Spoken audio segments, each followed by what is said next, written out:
Adam 12. Adam 12. Cop Talk America's on the air. Copy. Put me 10-6. I'm tuning into Cop Talk America. Welcome to Cop Talk America, where police discuss the job, answer questions, and respond to law enforcement hot topics around our great nation. With over 100 years combined law enforcement experience, here's your host.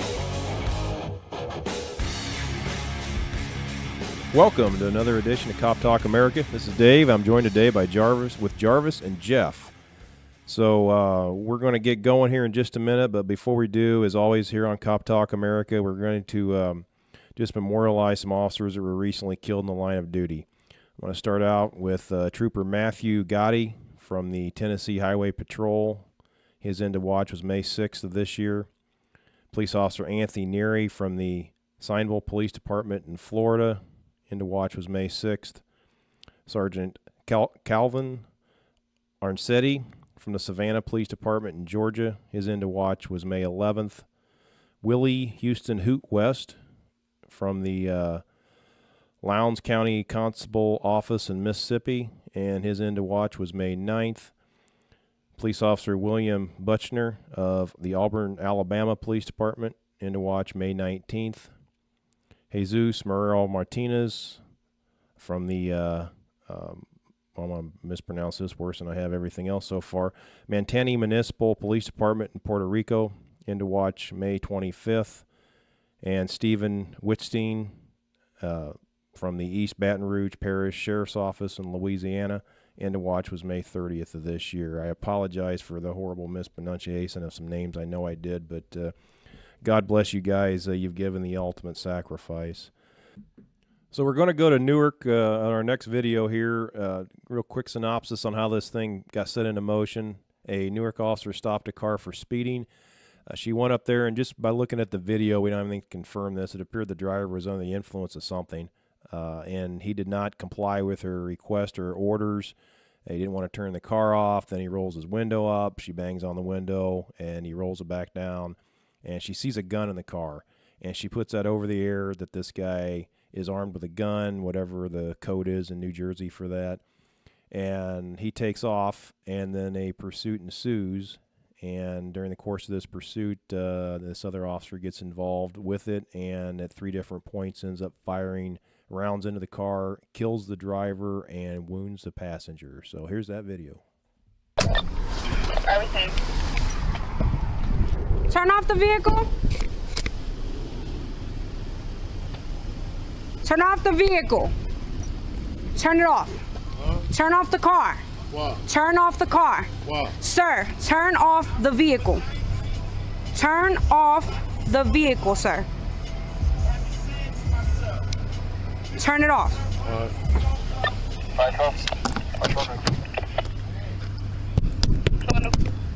Turn off the car and roll down the window. Open the door. Get me that other unit. Open the window. Open the door. What's up? I got a 646. Let me see your hands. Let me see your hands. Hands. Hands on the wheel.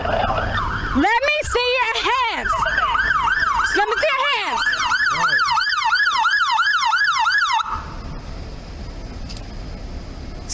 Hands on the wheel. The car's off.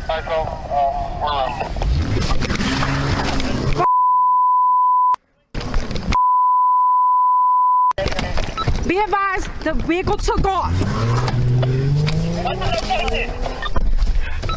Thomas in Pennsylvania. 2017, Chrysler 300, color black. Zulu 21, Kilo.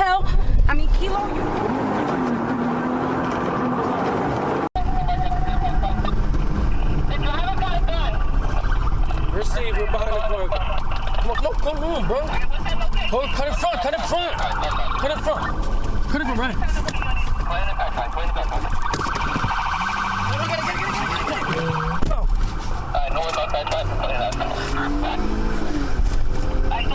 Close the air. We're behind that vehicle. Cut in front of it. Give me a mic. I just pulled in front and drew my weapon on him. We're trying to get in front of him. Stop the car. Stop. Get up.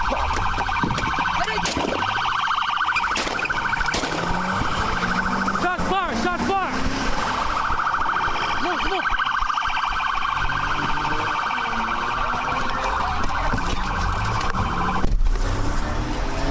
Shots fired on that vehicle. Shots fired. 599.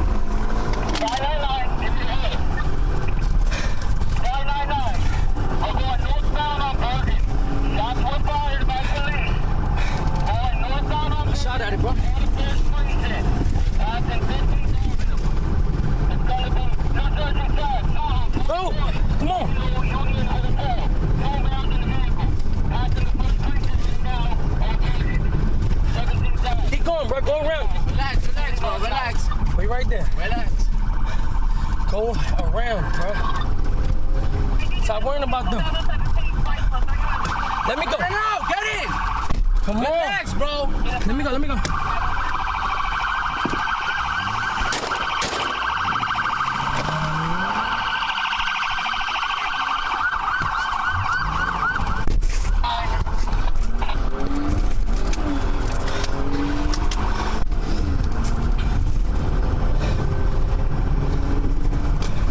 I think I shot him.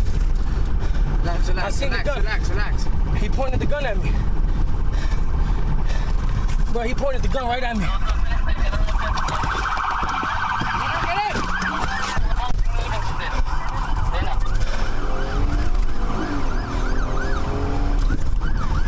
Cut in front, bro. You can use the red car. You can use the car. Cut in the right on him. He's gonna hop out. Relax. No, man. He's gonna hop out. I see the door. Stop. Stop the car. Get down. Get out the car. Get out the car. Get out the car. Don't jump. Put it down. Go ahead, put the guns down! Don't flag it! That's it! Turn the sirens off! Don't reach for nothing! I shot him. No. Get him out.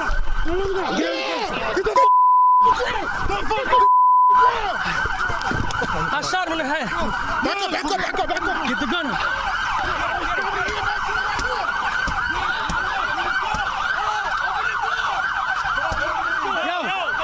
He's done.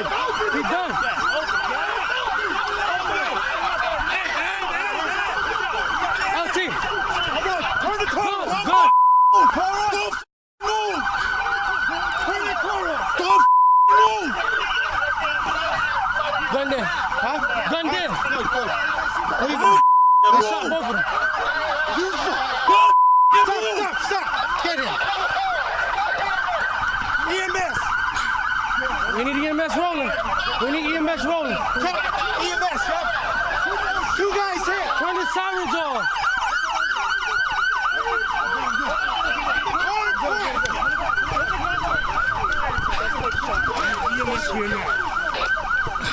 Yo, I shot both of them. You all right? You good? You good? You did it? Walk. Relax. Now walk. You good? Yeah, I'm good, bro. You good, man? You good? That's right. ITV shut down. Bergen? Straight to the hospital. Hey, Sarge, I'm going with him. Yeah, straight to the hospital. Sit him down. Sit down. You okay? Yeah, I'm good. You got water? No, he's good. Breathe, Yeah, I'm good. Here you go. What's up, puppy? You good? I'm good. What happened? Yeah, I'm good. Listen to me. Look at me. No. You hit? I shot both. Yeah. You good? Yeah. You straight. Where's your gun, puppy? All right. All right. Listen, relax. Breathe. I'm good. You good? I'm good. Do me a favor. Everybody step away from him. No, I got you. got it. Crystal, where did you fire from? Huh? Where did you fire from? I shot both of them here. Okay, right and here. Then, up there. Madison. I gotta check the camera. Relax. Just take a breath. You did 2 here? Huh? You did 2 here? 2 shots here? Go to the hospital. I can't remember.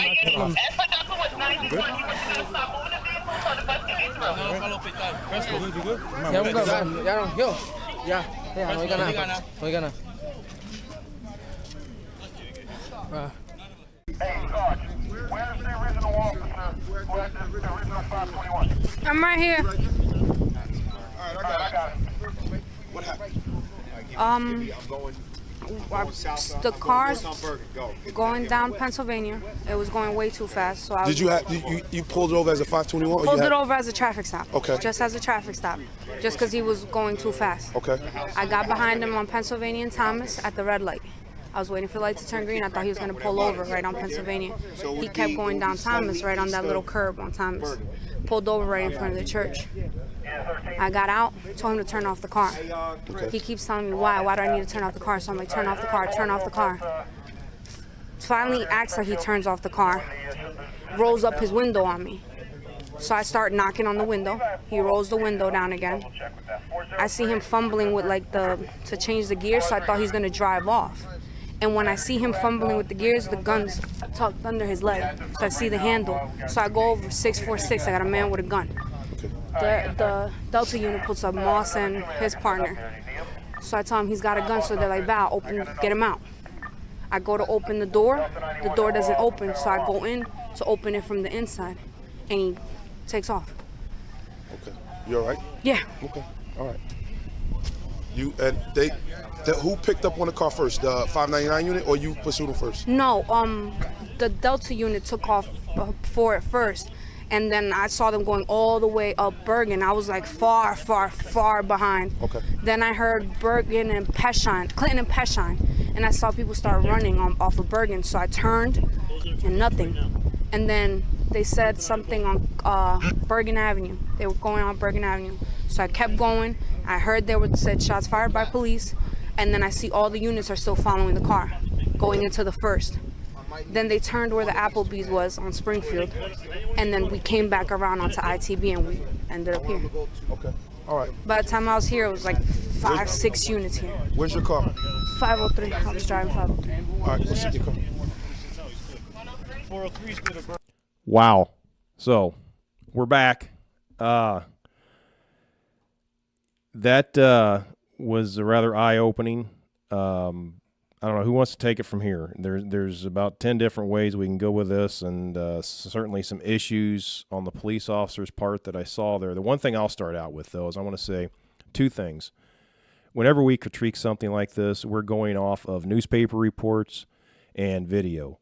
And all of us have been police officers, and we know that newspaper reports and video are not always 100% accurate.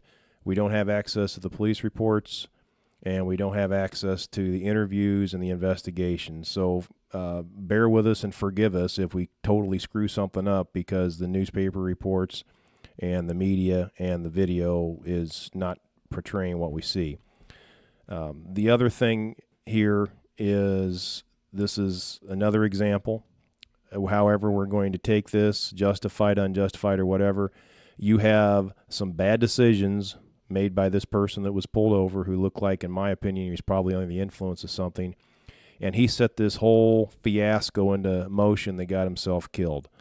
So, but as far as the tactics of the police officer that's doing the shooting, that's probably something that we're going to have some debate and discussion on here. So one of you guys want to take it from there, kind of throw something out there? Well, this is another one of those situations where training would have helped a great deal, especially scenario-based training. The officer, as you watch the thing progress, is getting more and more excited. Instead of looking at this problem solving and coming up with solutions, he's continually in his OODA loop, and he's always kind of behind the eight ball, and everything is too fast for him. And, you know, one of the things that officers really have to do when you're with another guy and you see a guy really spinning up, take him out of it. Just slow down, let him know, you're We have other guys. Other guys can take care of this. Kind of like one of the coaches in the NFL says, just do your job. You don't have to try to do everybody's job. So, again, slow it down. And I've said this before on podcast. Guys need to understand when things are getting really, really fast and you're starting to look through that straw and you're hyperventilating and you're getting yourself all worked up, the best thing you can do is right in your own head, sit there and say, slow down. Take a breath. Start over, because you're not making this better. You're only making it worse. The other problem that I see, just based on the film, you have two people in the car, and I'm firing rounds at which one? Because if there's one gun in the car, then I only can shoot one of you if you've aimed the gun at me. So that wasn't clear until later on when he said something about he aimed the gun right at me, but we're rounds into this, and I mean, it's spun up pretty fast. So larger departments have a problem with training and trying to do training with big groups like our department, because it's time. It takes a lot of time to do, and it takes a lot of money to do properly, especially. But there's nothing that works better on scenario-based or getting officers to make good decisions on the street than putting them into situations and training and then helping them to understand, here's how you could have done this better. As for criminal charges, I don't believe for a minute that this officer left that morning and thinking, or that night when he went to work, thinking, boy, I can't wait to get into a gunfight, and I can't wait to do this, and I can't wait to do that. And one of the charges, or two of the charges on this officer, is possession of a weapon for an unlawful purpose.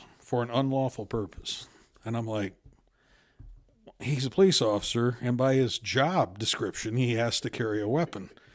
So somehow, twice, while carrying this weapon, he was carrying it unlawfully. And again, this sounds to me like the Essex County Prosecutor's Office is trying to look some way to politically make themselves look better. And another very important thing people have to understand, when you see these videos and they don't look like a movie, and they look very chaotic, that's the real world. Absolutely. That is, unfortunately, when we're handed a poo sandwich, it's never all that attractive. It's always junk. Right. Most people never sat there thinking, whatever decision I make the next quarter of a second, that's a long time. And that's a long time, could end my life, or I might have to end somebody else's. When you're put in that position, then maybe you can judge how excited this guy gets or how worked up people get, because it's going to affect everybody in a different way. And to be a police officer, you can't let that affect you and just shut down, because now you're going to die. And if this is talking to other officers now, if you're with an officer and you see him spinning up, be his best friend by stopping him. Mm-hmm. Well, you can tell this tried to happen, because the one officer told him, he said, slow down, you need to relax some. And what did he do? When they started off again, he jumped in another car. He didn't want to hear nothing about slowing down. I've never seen a guy open the door so many times to jump out. Because he had one thing on mind. We got to get the bad guy. Oh, yeah, I got to get my name on the booking form. Got to get the bad guy. It'd been nice one of those drivers could have locked the door and kept him in there for a second. I guess kind of breaking this down a little bit more, and once again, we're going off of this video and off of news reports, but I'm sorry, I don't see what those first two shots when he first opened fire on this car, I can't really see where we're justifying that, unless, once again, we're not seeing something and something's not being reported. I'm a little lost there on why he cranked those first couple rounds into the car. Well, and somehow the attorneys, in this case, being the prosecutors, they must have decided that those were the rounds that hit him, because they charged him with aggravated manslaughter. And I'm like, well, if he pointed a gun at him later, well, now I am justified in shooting you. Right. But as for the first two rounds, unless he did point the gun at him that time too, and we just don't know that because it's not articulated on the film, yeah, I don't know. Mm-hmm. And even if he points a gun at you, yeah, you're justified in shooting him. But like you said earlier, you also got to take into effect that you have this passenger who's really wishing he took an Uber at this point. Yep. This passenger between you and the bad guy, and you better make those rounds count and not hit him too. And unfortunately, this guy was shot also. And So there's a lot of other things. Just because a guy points a gun at you doesn't automatically carte blanche. You can pull out your pistol and crank off a magazine. Doesn't work that way. You've got to think these things through before you open fire. Once again, he's under high stress. I'm not going to sit here and ridicule this guy, but I can't see where those first 2 shots were justified. The next round, if this guy's pointing a gun at you and you shoot at him, then like you said, yeah, we're good to go. And then the last one there, if the guy wasn't pointing a gun, I don't see where we can justify those either. Well, see, that's where I have a problem. Like you said, the first 2 rounds, no, shouldn't have not been fired. The next set, he said the guy pointed a gun at him. I don't know where he got close enough to see the subject pointing a gun at him or not. Now, maybe he did. But then the last set, I don't think those were justified either. I think Jeff hit it on the head. This guy's so amped up by the time this car stops that he's not thinking very rationally or clearly at that point. But Jeff brought up a great point. I 100% agree with him. He should not be charged criminally. The end. He made a mistake, in my opinion, and that's just my opinion. This shooting, in my opinion, overall, when you look at the whole dynamic of it, I cannot say that the majority of this was probably justified. And yeah, he maybe ought to get fired. Maybe ought to lose his job. I'm sure the city's going to get sued. But like you said, he didn't go to work that day with any malicious intent, with any criminal intent.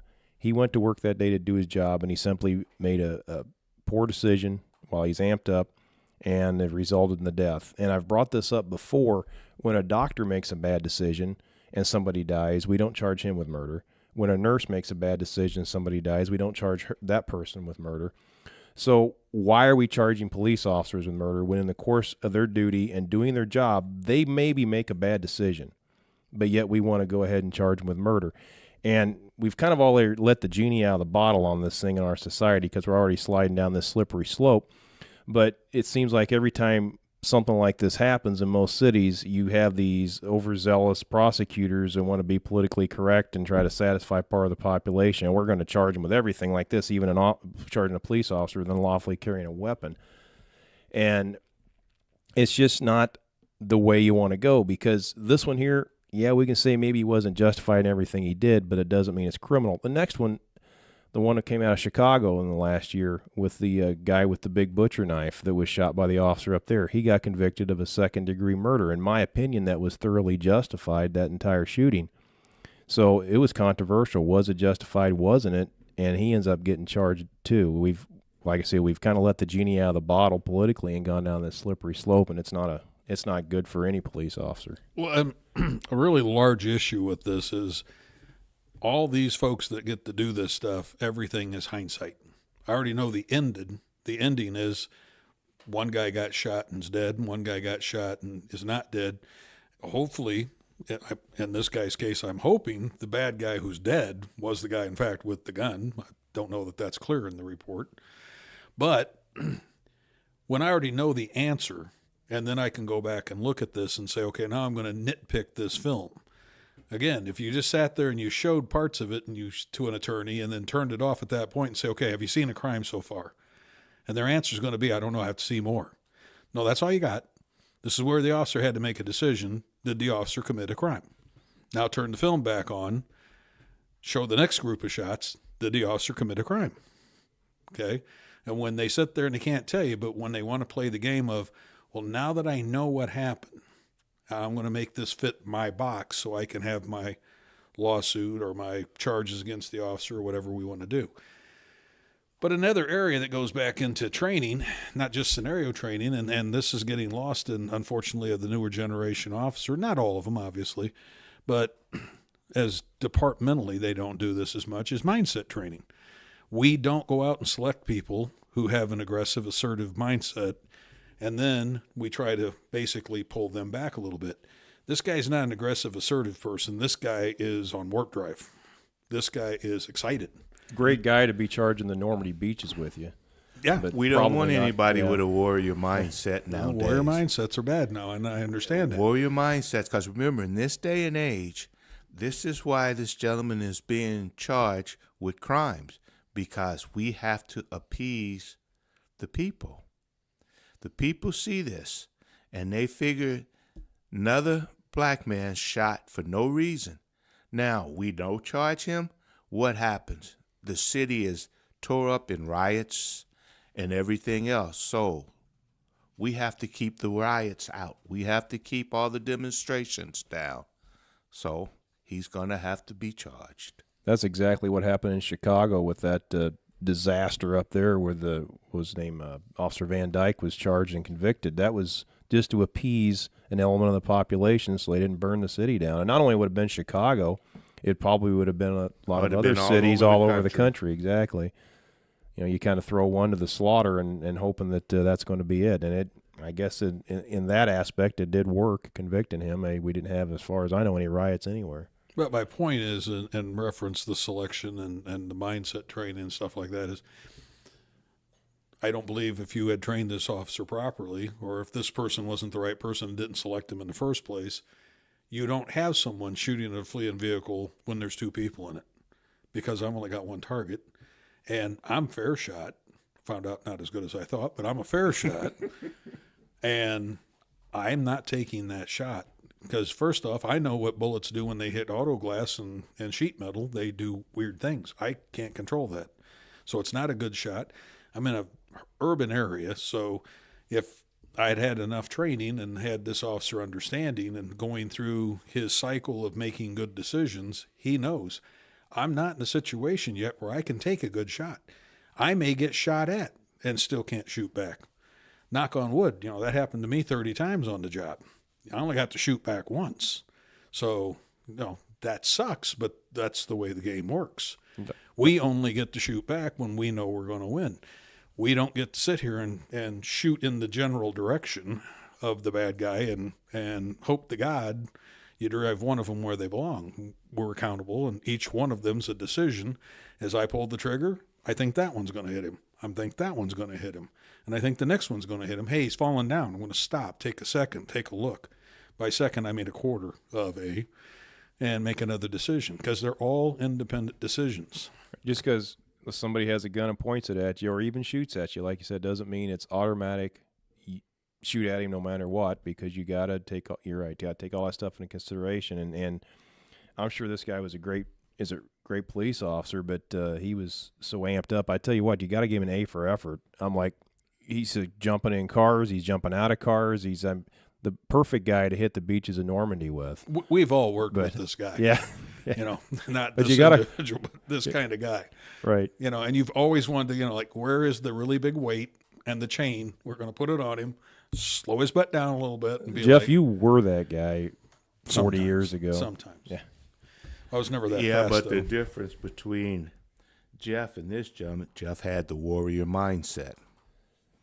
And it was 40 years ago. He knew to take and look. With that warrior mindset, folks, it's not just all about running in, seeing who can be the first through the door, see who's the baddest.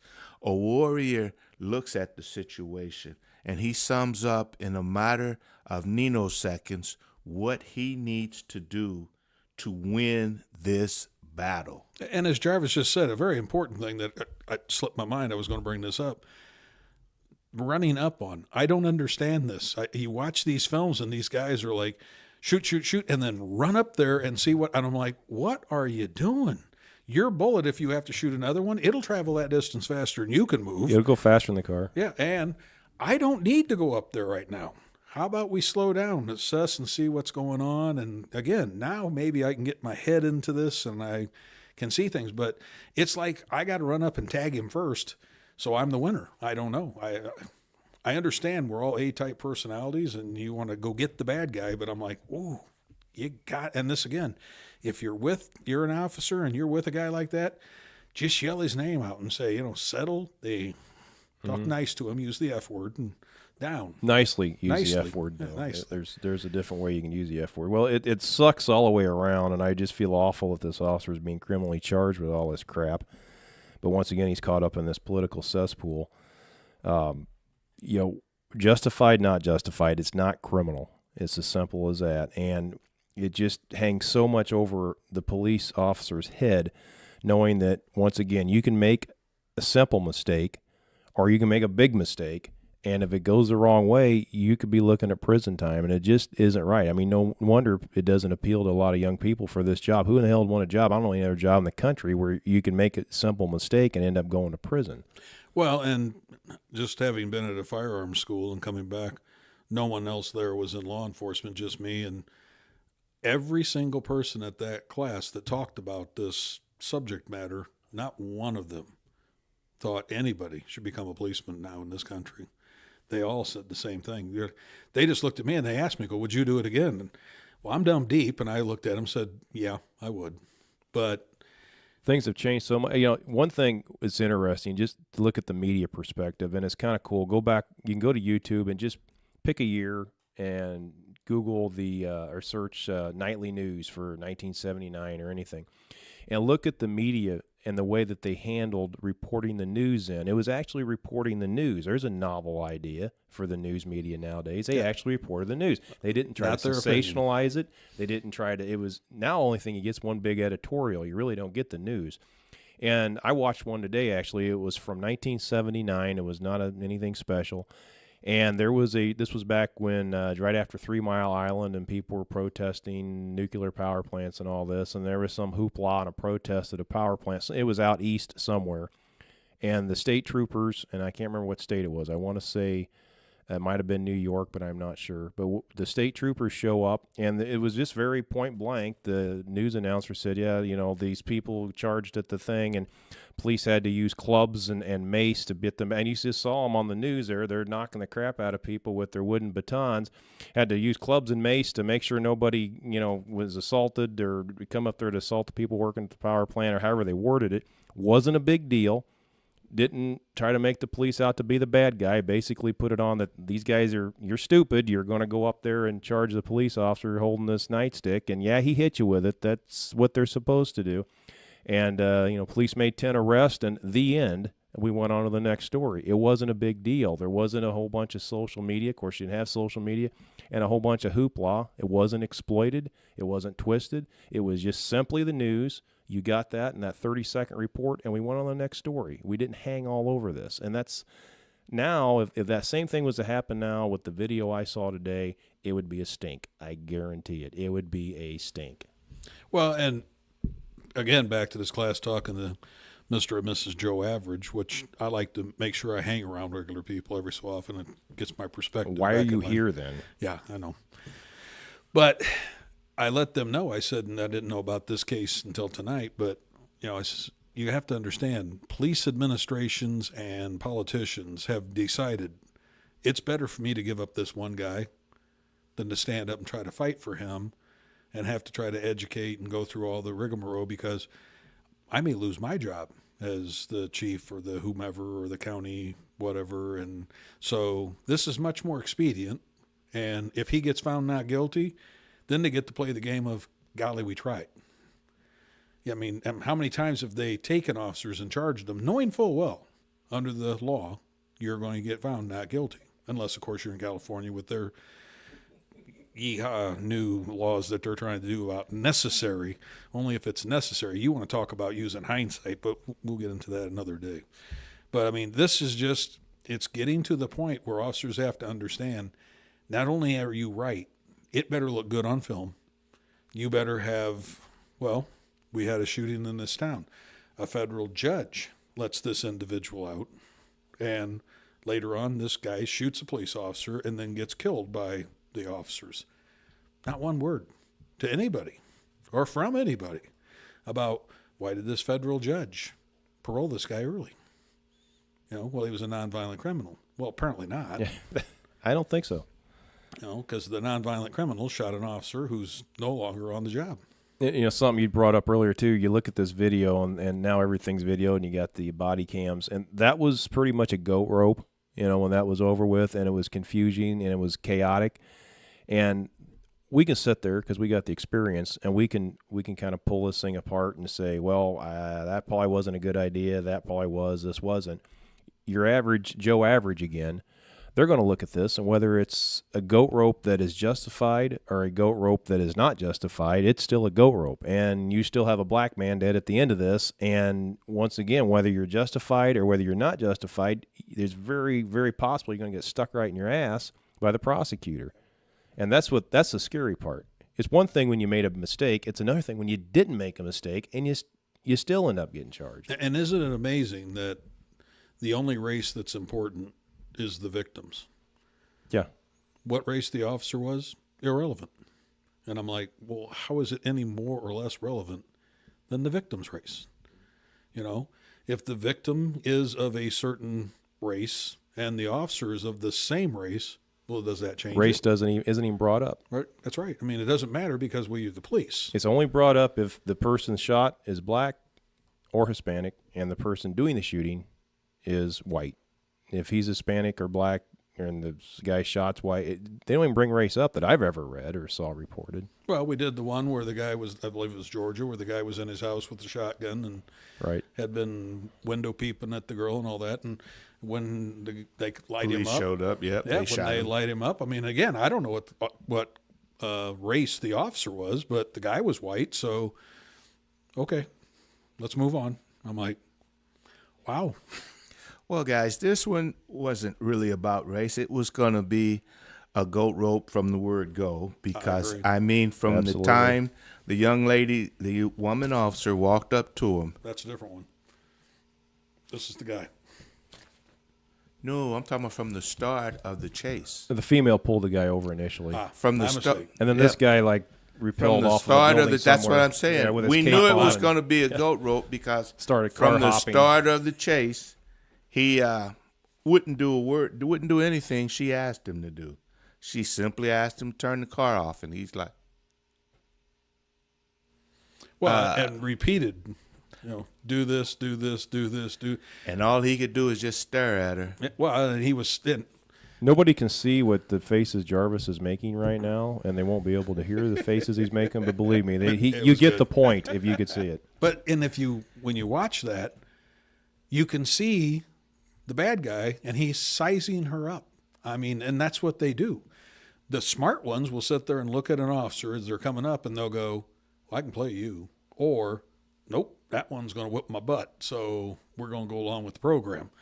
So they decide, just like we decide when we're dealing with them, they're deciding what they can and can't do with us. And guess what? Some of these guys out on the street that the officers are dealing with, they've been through warrior training.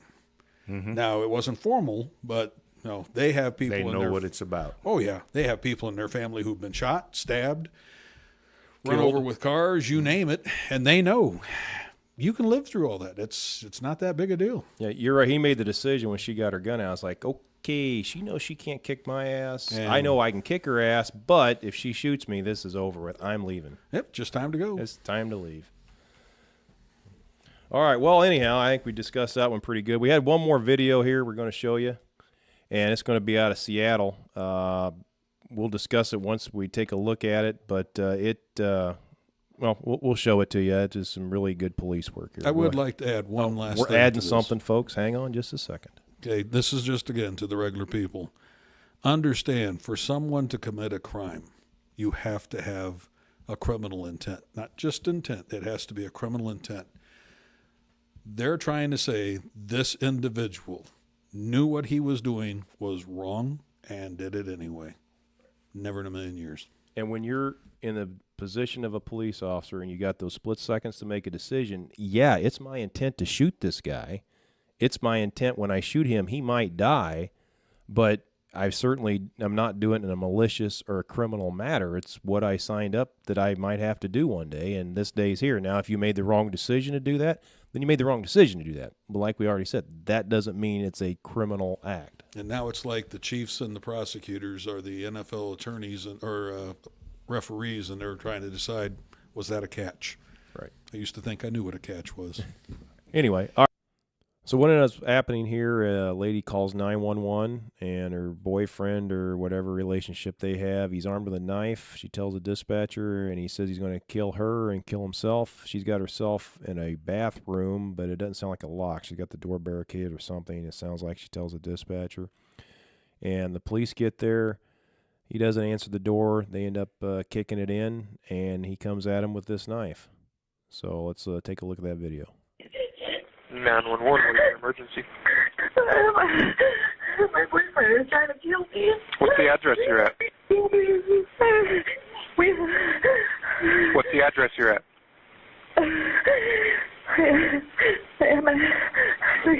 What?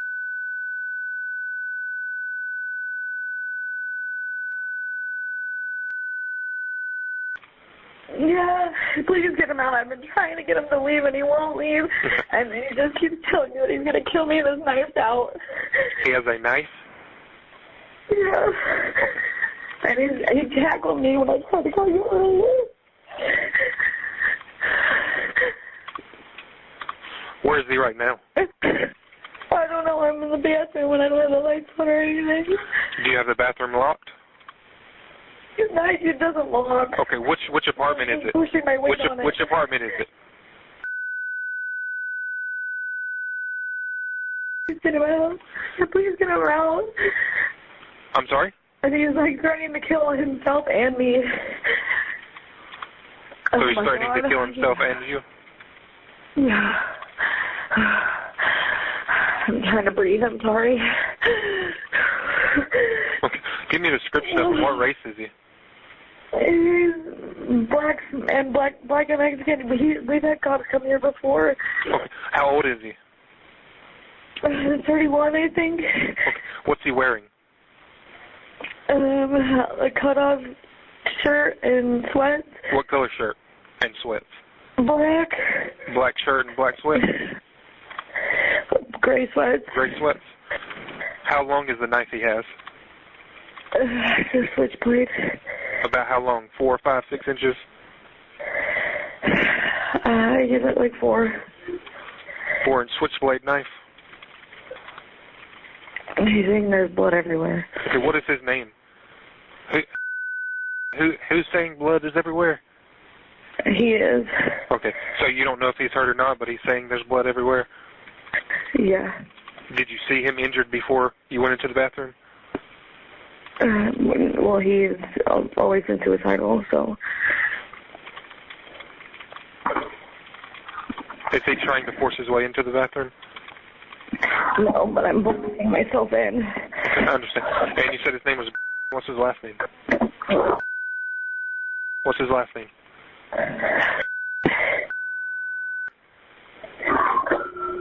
Yeah. Okay. What is your name, ma'am? My name is... You keep saying that I fucked up. And I can't leave. I understand. He's gonna kill me. I understand. We've got the call in.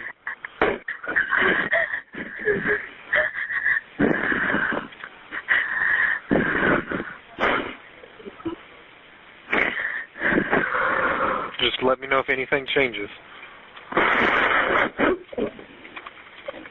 Please. You're not injured in any way, is that correct? No, he tackled me. Okay, so you don't need any medics, is that correct? No. He needs help. I do understand. Just let me know what he's saying and what he's doing, okay? He's saying that there's blood everywhere and that I can't come out there because I fucked up. I understand. I don't want you to go out there. I want you to stay in the bathroom and just tell me what you hear, okay? Just let me know if anything changes.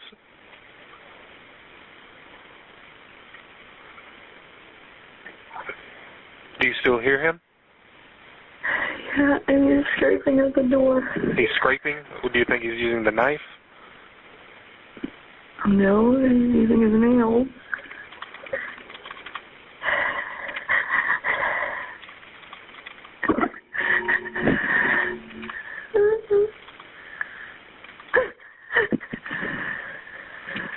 Is he saying anything to you? Not at the moment. Okay. If he starts saying anything or trying to get inside the bathroom, you let me know, okay? Well, he's been pounding at it. Okay. Just let me know if he tries to force his way in. He's been trying to do that. waiting for the police to break the door down. Oh, I might live. Okay. And you said the bathroom door does not lock? No, but I have this thing that I bought that I can pull out and block the door.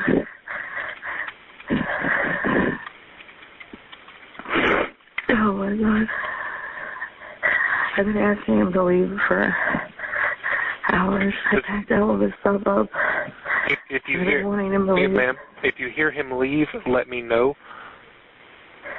I want to know if he's still in the apartment, okay? Okay. Do you still hear him there? Mm-hmm. Okay.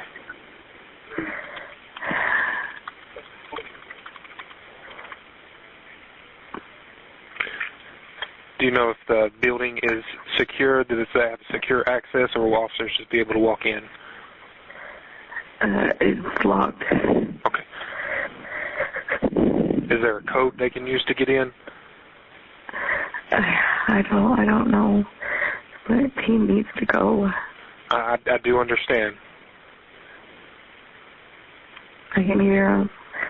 You hear the officers or the sirens? Yeah. Sirens. Okay. Oh, God. Let me know if anything changes, okay?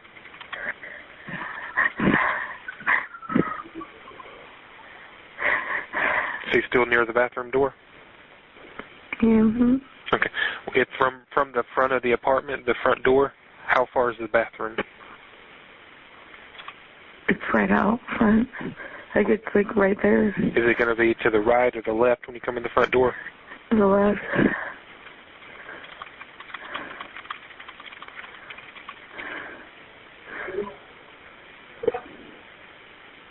Is he saying He's not cute. Fuck. Oh my God. What's going on, man? I can hear the cops. No, please don't shoot. No. Ma'am, stay in the bathroom, okay? Are you still in the bathroom? Okay. I won't open the door.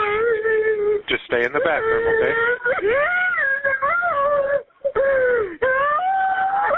Ma'am?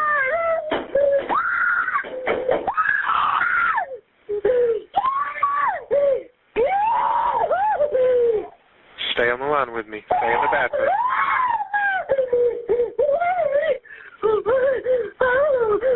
Are you still in the bathroom? Okay. What? Ma'am, what is going on?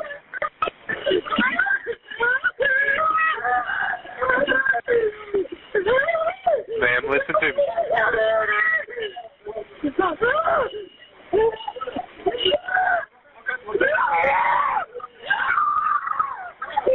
Ma'am, stay in the bathroom.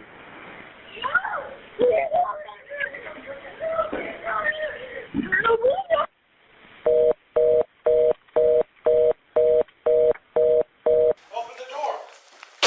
Seattle Police, open the door. Take it. Open the window. Go for the panel.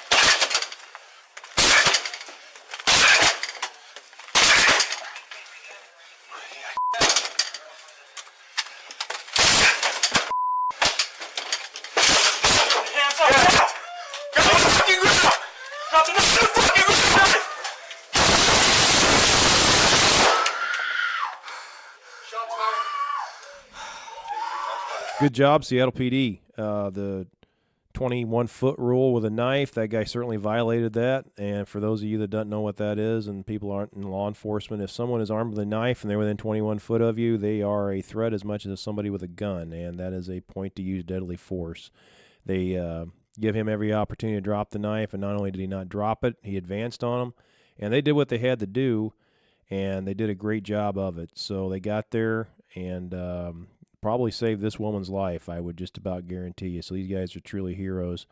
I got nothing bad to say about this video other than the next time, and this is my own personal preference, I would try what you call it, a mule kick or a donkey kick, and that's when you kind of turn around backwards and kick the door from the front to the back with your foot and try to hit it on the lock area. Kicking it that away, that'll mess your back up if you're not careful. But I think Seattle PD did a great job there. 100% justified, in my opinion. I'll be happy to rent Jarvis out to him. He can kick a door in with the best of them. Yeah. Seen him do it more than once. One of the things that when people are watching this video, understand the officers are in a funnel, that hallway. So they're very limited where they can go. Then there's more than one of them. So now there's two big bodies standing in that little bitty hallway. So when they're trying to create a little bit of distance, okay, you got to understand, they're walking backwards, the officers. The bad guy's advancing at him forward in a regular style. Well, he's going to defeat that distance very, very quickly, and they're not going to be able to stop. Again, the decision to shoot is actually made by the bad guy. The bad guy closes the distance, remains armed, and understands if I close this distance and come at the officers, I'm compelling them.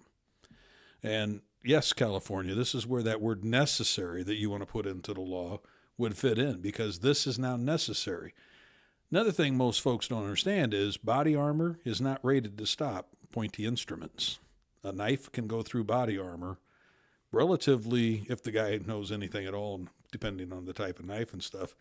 It can defeat body armor, depending on the style that the most knife will. And I can think of a lot of places where body armor doesn't cover that I would not want a knife anywhere near. Again, and people think that because you wear a uniform, somehow now you've got these superhuman skills and whatnot. We're just people, and we don't want to die. Unless you're Jarvis. Well, he does have superhuman skills. And then as for kicking in the door, I can go back to my Vice days, and I have 28-inch inseams, and I can generally kick anywhere from 3 to 4 inches high on a door. The man looks like a pterodactyl. Okay. I don't think a pterodactyl. Oh, I think a Tyrannosaurus. T-Rex. That's T-Rex, right. yeah. I can't fly. Yeah. But, so I'm trying to kick in a door once, and my sergeant's with me, and as I kick the bottom of the door, and it does that little flex because, I'm kicking it in the middle. And you don't kick doors in the middle, I found out later, and I bounce off, and I go down 3 stairs, come back up, do it again. You do this to me about 3-4 times, and finally I look at him and go, well, you kick it in. Well, his foot comes up about 4 feet, and he hits it right on the lock, and the door goes right in, and I'm like, note to self. Go find some legs and kick it on the lock. Yeah, I know we had a guy that kicked, which most people do, kick just like those guys were, and he ended up screwing his back up. He was off for several years before he was able to come back. Right. But then going back to this situation, so the officers are in a funnel, and they don't have a choice. We've got to get in there and make sure the woman's okay, because we know she's on the phone with dispatch, screaming for help and telling the officers through the dispatcher her life is in jeopardy right now. It's an imminent threat. So when they finally do defeat the door, and you can see the guy standing right inside there, a logical decision made by a person in his right mind is you drop the knife. The officers are armed. The officers even take a step or two back before they fire their weapons, because they are trying to create distance and let this guy make the right decision, but he continues to advance on him. As for the number of rounds fired in that, and some people are going to look at that and say, well, that was way too many rounds. Handguns are notoriously bad stoppers. It's not like the movies again. You don't shoot a person, he goes bounding off his feet and falls down. If you look at that film and you see how many rounds he takes, all his body does is collapse. Right where was that? Just collapses down. Doesn't fly backwards, doesn't fly forward, doesn't do anything. It just collapses. And it took that many rounds for him to finally go all the way down. And again, you're talking 2-3 feet between them. Yeah, way too close. And they had no choice if he would have obviously advanced toward them. They did what they had to do, or if he had advanced and retreated back in the apartment, because he's already indicated, according to the 911 call, that he wanted to kill this woman. So you can't let him get back to where she's at, because he might accomplish that before you can catch up to him. Oh, he could do that easily, because we have done it down at the range. Myself have been standing at the range, and we've had officers stand back 21 feet. Now, most of the officers will get the gun out of the holsters by the time I reach them, but none of them have got shots off. You do have superhuman strength, though, Jarvis. No. Strength has nothing to do with that. And you are very fast. And if the officers in the case where we're talking about, they fall back inside the apartment, and everybody talks about active shooter, or yet this is still just an active situation. The person just chose a different weapon. Right. You, the officer, are compelled. You have to make entry. You have to go find him. And, again, anybody who doesn't understand, as the officer, you're scared. Okay? Now, you're controlling your fear and doing your job, but there's still a part of you who's scared. And this is where how much training you have, that's what you fall back on. If you're well-trained, you control your fear. If you're not well-trained, then all kinds of bad things happen. The fear takes over, and you may see things like we've seen on some of these other videos where the officer's kind of in hypervigilance and just he's losing it. He's going too fast. These guys didn't get going too fast. When the officer was trying to step back, I did notice he put his hand on his partner, the big guy, and kind of gave him a little push forward. Now, I'd be having words with him about that. Probably didn't even realize he did it, though. Yeah, yo, son. No, I'm sure he didn't. I'm just making a joke. That's sick cop humor. But, again, that's what the real world looks like. That's not John Wick. That's not Jack Reacher, one of these movies where the guy does this thing and everything's choreographed and, okay, now you're going to come at me and I'll shoot you and then you fall down after you go blow him back and then I'll stand here and say some cool statement and, and then the really good-looking woman will come over and give me a kiss. Yeah. That doesn't happen. No. Damn it. Well, anyhow, Seattle PD, a great job there. It's unfortunate when you have to take someone's life, but we knew when we signed up for this job that might be something we have to do one day, and we're put in that situation, and you made the right decision, so good job. So that's going to do it for this episode of Cop Talk America. So go ahead and catch us on the Twitter, and what else? With 2 or 3 things we're out there on. Instagram, Facebook, Twitter, and you know what? Just Google Cop Talk America, and we're showing up on there. So there's all kinds of places you can catch it. And remember, you only care about the truth, not your feelings.